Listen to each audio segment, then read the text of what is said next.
સુરત શહેરના ward number 18માં ચૂંટણી પ્રચાર દરમિયાન આમ આદમી પાર્ટી અને ભાજપ વચ્ચે તંગ સ્થિતિ સર્જાઈ છે। વાઘાણીએ આરોપ લગાવ્યો છે કે ભાજપના નેતાઓ અને કાર્યકરોએ વોર્ડ નંબર 18ના આપ ઉમેદવાર ગૌતમ પટેલને બંધક બનાવી લીધા હતા। ધમકી આપી ફોર્મ પાછું ખેંચાવવા માટે રાત્રિથી જ દબાણ શરૂ કર્યું હતું। તેમણે એમ પણ કહ્યું કે આ કૃત્યમાં પોલીસ પણ ભાજપના ઇશારે કામ કરી રહી છે, જે ગેરબંધારણીય અને લોકશાહી વિરોધી છે। જોકે પાછળથી રજનીકાંત વાઘાણીએ જણાવ્યું કે તેમણે ગૌતમ પટેલને સહી સલામત જગ્યાએ પહોંચાડી દીધા છે।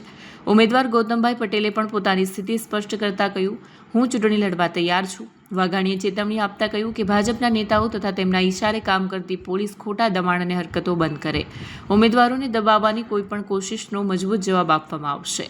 આ મામલે હાલ સુધી ભાજપ અથવા પોલીસ તરફથી કોઈ સત્તાવાર પ્રતિક્રિયા મળી નથી। જોકે સ્થાનિક પોલીસ સૂત્રોએ જણાવ્યું છે કે તેઓ ફરિયાદના આધારે તપાસ કરશે। આ ઘટનાએ ચૂંટણી પંચનું ધ્યાન ખેંચ્યું છે અને આગામી કલાકોમાં આ મામલો વધુ તાગ લેવાની શક્યતા છે।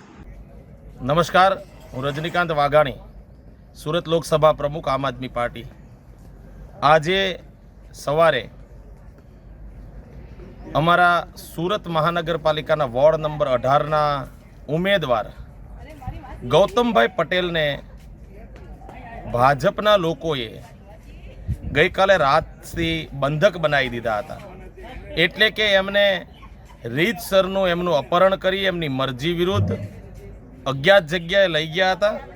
ગઈકાલે સવારથી ખૂબ પ્રયત્નો થતા હતા એમના ફોર્મ પરત ખેંચાવવા બાબતના, પણ માનનીય ગૌતમભાઈ પટેલ મજબૂત મનોબળના વ્યક્તિ હતા અને એ એવું કહી રહ્યા હતા કે જનતાની સેવા માટે હું તો આ મેદાનમાં ઉતર્યો છું તો લડીશ, પણ ગૌતમભાઈ ડરી જાય, ગૌતમભાઈ ફોર્મ પરત ખેંચી લે માટે ભાજપના તમામ નેતાઓએ ખૂબ ખરાબ રીતે દબાવવાની કોશિશ કરી, ડરાવવાની કોશિશ કરી। પણ સવારમાં મને જાણ થતાં હું એમની શોધખોળ કરતાં કરતાં અડાજણ સ્થિત પહોંચ્યો અને ત્યાંથી ગૌતમભાઈ એક ફોર્ચ્યુનર ગાડીની અંદર એક ભાઈ એમને બેસાડીને જતા હતા, એમને મેં રસ્તાની અંદરથી ઊભા રાખ્યા અને મને ગૌતમભાઈએ એવું કીધું કે હું ચૂંટણી લડવા તૈયાર છું, ભાજપ દ્વારા મને ફોર્મ ખેંચવાની ધમકીઓ આપવામાં આવે છે અને એમને મેં ત્યાંથી મારી ગાડીમાં બેસાડ્યા અને અત્યારે એમને સહી સલામત રીતે એમના પોતાના સ્થળ ઉપર હું લઈ આવ્યો છું।